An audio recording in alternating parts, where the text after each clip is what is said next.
Hello, I'm Caroline Marcus, Kids in Museums Training Consultant. As part of the training that I've delivered, organisations often talk about internal barriers that they experience when starting to organise a takeover event.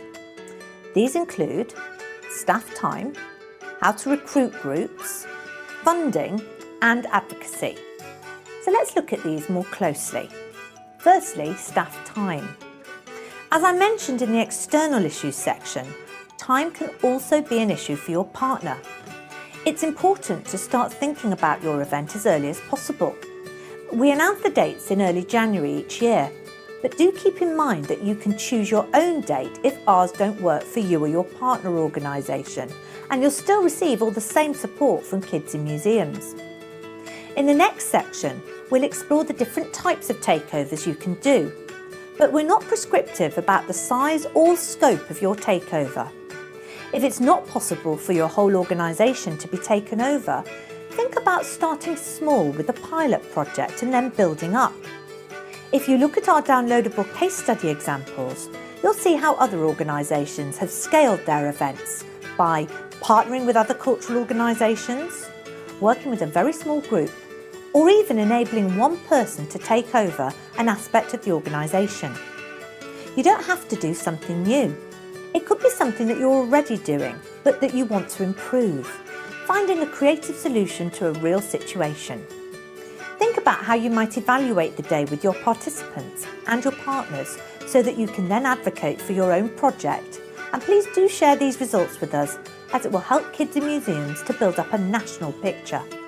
Once you've delivered your takeover day for the first time, you'll find it easier to plan it into your yearly event plans and scale up your ideas and embed practice.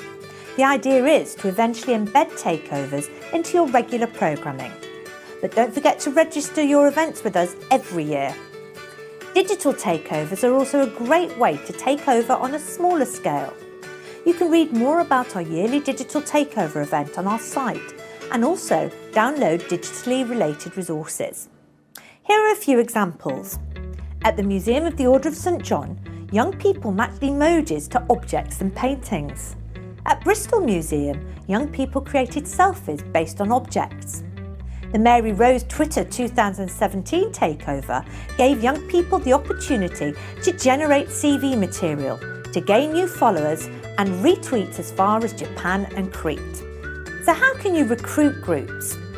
Well, we talked about this in the External Barriers film and have resources on our site which specifically explore how to reach a number of different groups and the best way to do this.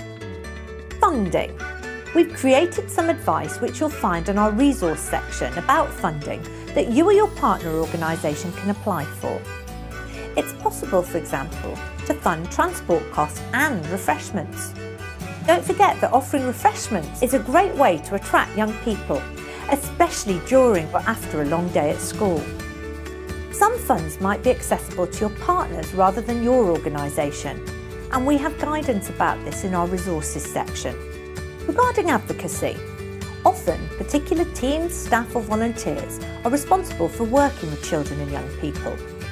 Sometimes getting other staff members on board for takeovers can be difficult, so we've created an advocacy film presented by our Chair of Trustees, Emma Jane Avery, which outlines both the internal and external benefits for taking part as an organisation.